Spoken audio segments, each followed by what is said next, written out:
अस्सलाम वालेकुम व्यूअर्स, क्या हाल है आपका। उम्मीद है कि बिल्कुल ठीक ठाक होंगे। आज मैं आपके लिए बहुत ही मज़ेदार सी रेसिपी लेके आई हूँ चिकन चर्सी कढ़ाई की। और उम्मीद करती हूँ कि आपको ये भी पहली वीडियो की तरह पसंद आएगी। तो सबसे पहले आप मेरा चैनल सब्सक्राइब करें और बेल आइकन को ज़रा दबा दें ताकि मेरी आने वाली हर वीडियो आपको पहले मिले। तो चलें स्टार्ट करते हैं। ये मैंने 1 kg ले लिया है चिकन। इसको मैंने अच्छी तरह वॉश कर लिया है।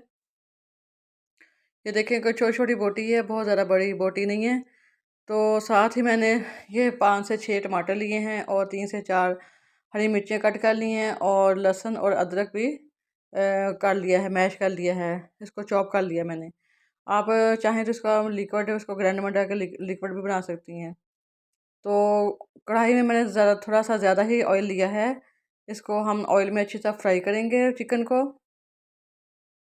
चिकन को हमने 3 से 4 मिनट अच्छी तरह फ्राई करना है ताकि इसका जो कलर जो है वो थोड़ा सा चेंज हो जाए, लाइट ब्राउन हो जाए।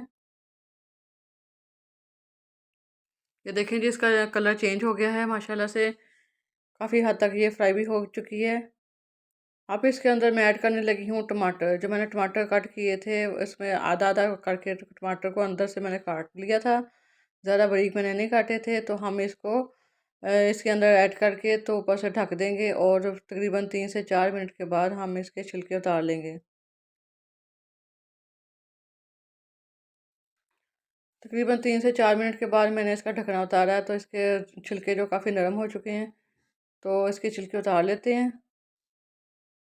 अब सारे टमाटरों का गुद्दा जो था उसको हम कर लेते हैं मैश। इसके अंदर ग्रेवी सी बन जाएगी और बाकी जो ऑयल एक्स्ट्रा ऑयल था वो मैंने एक प्याली में निकाल लिया है।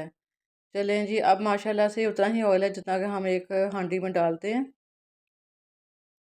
अब इसके अंदर मैंने डाली हैं हरी मिर्चें जो मैंने कट की हुई थी और लहसुन अदरक। इसको अच्छी तरह कर लेते हैं फ्राई। बहुत ही मज़ेदार कढ़ाई होती है, आप ट्राई कीजिएगा। और इसके अंदर स्पाइसेस जा रहे हैं 1 चम्मच नमक का, आधा चम्मच हल्दी का डाला है मैंने, 1 चम्मच ही इसके अंदर मैंने लाल मिर्च पाउडर डाल दिया है। तमाम चीज़ों को मिक्स कर लेते हैं। इसके अंदर दही नहीं जाएगा, ये कढ़ाई सिर्फ टमाटरों से ही बनती है। और थोड़ा सा इसके अंदर मैंने मिर्चें जल रही थी तो थोड़ा सा मैंने इसके पानी का छींटा डाला है। अब इसी तरह इसकी अच्छी तरह भुनाई कर लेते हैं।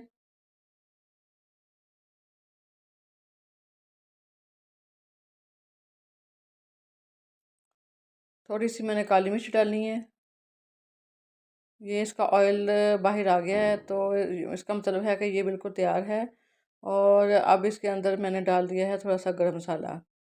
थोड़ी देर इसको 2 से 3 मिनट इसको दम पे रखें और हमारी कढ़ाई तैयार हुई। ये जो देखें जी, माशाल्लाह से कितनी अच्छी लुक आई है। दिल करता है कि बस अभी रोटी हो बना खा ले। तो बहुत ही अच्छी कढ़ाई बनी है, आप भी ट्राई कीजिएगा। और आइंदा वीडियो के लिए मैं आपसे इजाज़त चाहती हूँ। अल्लाह हाफिज़।